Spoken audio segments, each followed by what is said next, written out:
सिंध के दूसरे बड़े लियाकत मेडिकल यूनिवर्सिटी अस्पताल हैदराबाद में डेंगू की अलामत जाहिर होने के बाद लाए जाने वाले मरीज दवाओं की अदम दस्तयाबी और दीगर सहूलियात न होने का तो शिकवा करते ही हैं, पर उनका ये भी कहना है कि उन्हें यहाँ से कहीं और जाकर इलाज करवाने का मशवरा दिया जाता है।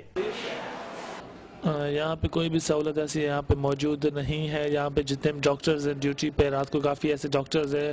पहली बात तो काफ़ी डॉक्टर्स ऐसे हैं जिन्होंने मना कर दिया कि यहाँ पे इस किस्म का कोई भी इलाज नहीं होता। यहाँ पे आप कराची चले जाएं, वहाँ पे ज़्यादा बेहतर इलाज होगा। यहाँ पे ऐसा नहीं होता। आप घर में ज़्यादा आराम करें, वो वहाँ पे ज़्यादा बेहतर रहेगा। लियाकत मेडिकल यूनिवर्सिटी अस्पताल इंतजामिया के मुताबिक अस्पताल के हर वार्ड में 4 बेड डेंगू से मुतासरा मरीजों के लिए वक्फ हैं, जबकि महकमा सेहत के मुताबिक हैदराबाद समेत सिंध के मुख्तलिफ अजला से अब तक 65 और लियाकत मेडिकल यूनिवर्सिटी अस्पताल में 34 डेंगू वायरस के केस रिपोर्ट हो चुके हैं, जिन्हें अस्पताल इंतजामिया के मुताबिक तिब्बी सहूलियात देकर फारिग कर दिया गया है। इस वक्त 4 अक्टूबर से लेकर के आज 26 अक्टूबर तक हमारे सिविल अस्पताल में कंफर्म डेंगू के केसेस 34 केस एडमिट हो चुके हैं।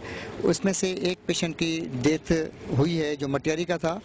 इस वक्त इन 34 में से हमारे पास जो हैं वो 6 मरीज़ दाखिल हैं और वो आउट ऑफ डेंजर हैं।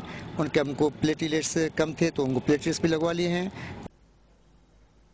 लियाकत मेडिकल यूनिवर्सिटी अस्पताल में जेरे इलाज हैदराबाद के पड़ोसी जिले मटियारी का रिहायशी इरफान जुमे की सुबह डेंगू वायरस के नतीजे में हलाक हो गया था।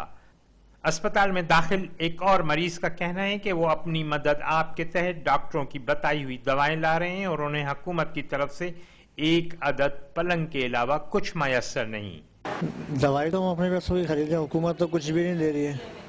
किसी चीज़ का अरेंजमेंट नहीं है हुकूमत की तरफ से। जो भी कुछ कर रहे हैं हम अपने पैसों से कर रहे हैं। लियाकत मेडिकल यूनिवर्सिटी अस्पताल में डेंगू वायरस के मुतासर अफराद के focal person doctor Abdul Rashid dengue virus के शिकार मरीजों की बढ़ती हुई तादाद की तस्दीक तो करते हैं और ये दावा भी करते हैं कि कोई भी मरीज अपनी अद्वियात और इलाज का खर्च खुद बर्दाश्त नहीं कर रहा है, बल्कि पहले टेस्ट से लेकर मुकम्मल सेहतियाबी तक मरीज पर आने वाले अखराजात हुकूमत बर्दाश्त कर रही है। तो रोजाना हमारे पास डेंगू की 30 टेस्टें होती हैं जिसमें 2-3 पॉजिटिव केस आते हैं। मैं दूसरों की बात नहीं करता हूं। अगर सिविल अस्पताल में एक मरीज भी ये दावा कर दे कि हम दवाएं अपने पैसों से लेते हैं, हम प्लेटलेट्स पैसों से खरीदते हैं, तो उसका रिस्पॉन्सिबल मैं हूँ एज अ फोकल पर्सन। सूबाई हुकूमत और महकमा सेहत के दरमियान डेंगू वायरस के मरीजों पर आने वाले अखराजात और सरकारी खजाने से रकम के इजरा का संगीन मसला अब हल हो चुका है।